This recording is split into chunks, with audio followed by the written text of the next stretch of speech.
Most often we are asked to live in the present and be here and now and mindful. Can you talk to us about that? The same thing, when we were talking about what to do with knowledge, I said it depends on the intention. It depends on the center that is going to now use knowledge. There are two centers, right? We are repeating that thing again and again. So you could choose to live in the present because it is more pleasurable to forget the consequences of your vile actions, right? If you think of most of the heinous crimes that are ever committed, the criminals were absolutely in the present, were they not? Were they thinking of the consequences? No. I liked it, I did it.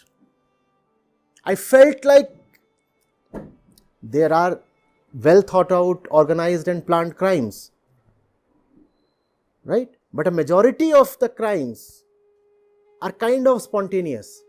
There is sudden inflammation and explosion. That fellow was surely in the present, was he not?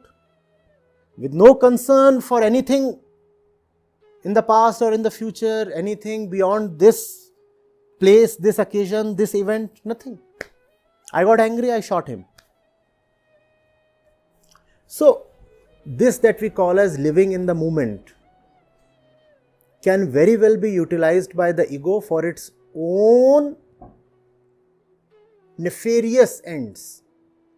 Equally, living in the present could mean selfless action, nishkam karma.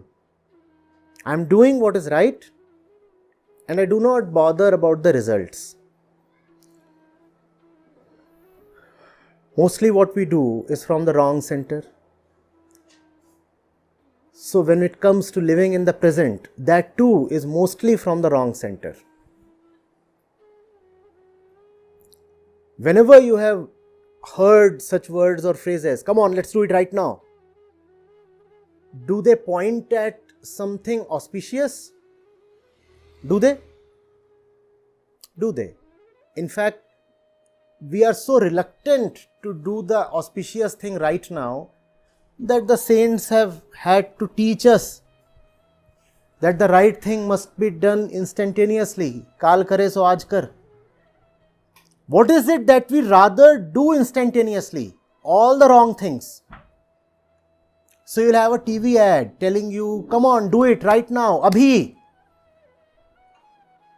Are they telling you to gain instant nirvana? No. They are telling you to go and right now buy the most worthless product possible. That's the more general and widespread application of living in the present. Just do whatever nonsense comes to your mind. Oh yes, abhi. Come on, let's do it. Living in the present must mean only nishkam karma. Living in the present must come from the right center. I am living in the present not for my gratification but for my liberation. Living in the present can very well mean instant gratification, can it not? Live in the present, 2 minutes noodles. Make it quick. Living in the present must mean I am doing the right thing and the results are unpredictable. I don't want to think about the results. I have no space to think of the results. I am fully immersed in dharma. I am fully immersed in the right action. I am so occupied. I have no inclination, no time, no space to think what will happen tomorrow. That is the real meaning of living in the present.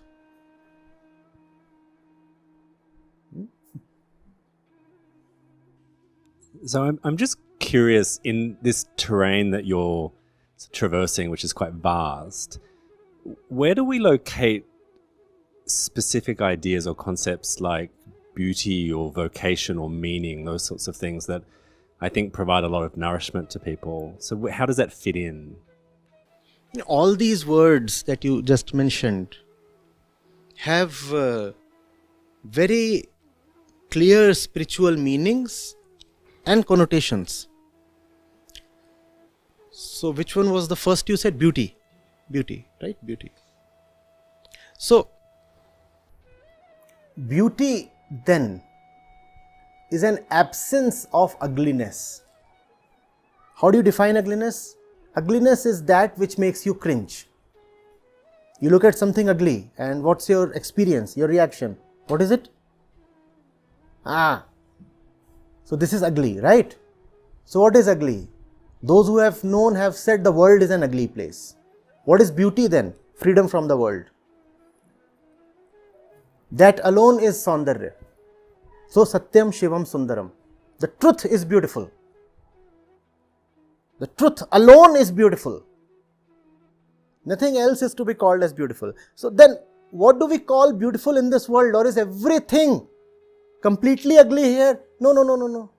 In the world itself, if you have the right intention, you will find means that take you to the truth. They too can be called as beautiful. They too can be called as beautiful. Anything that takes you to the truth is beautiful. And truth is the supreme beauty. What is truth? A total dissolution of the little ego, the little self. That is truth. So, when do you call a face beautiful? When do you call somebody's eyes beautiful? Tell me now.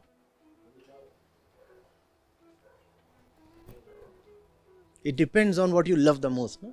If you love the truth, as you must, then which kind of face you would exclusively call as beautiful? Face that radiates truth, face that takes you to the truth. That is to be called as beautiful. Instead, if you have a face that is so attractive that it pulls you away from the truth, that is to be labeled as the ugliest. So commonly, faces that we call as beautiful are to be called as the ugliest in spiritual parlance.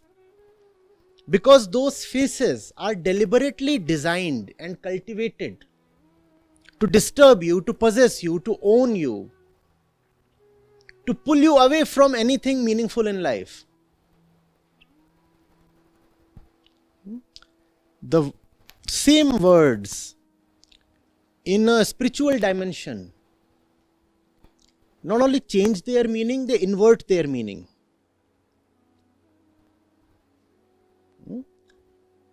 Saints had beautiful faces, right? And you would often have demons masquerading as very beautiful persons so as to interrupt the rishis who were meditating. Now, what kind of beauty is it that can disrupt and disturb? You would call that as beauty, or rather call it ugliness. So that is beauty, right? That which takes you to the truth can be called as beautiful. Similarly, the next one that you said was? Like vocation. Vocation. That sense of meaning or purpose that are more individual. Right. So we are born in shackles, no?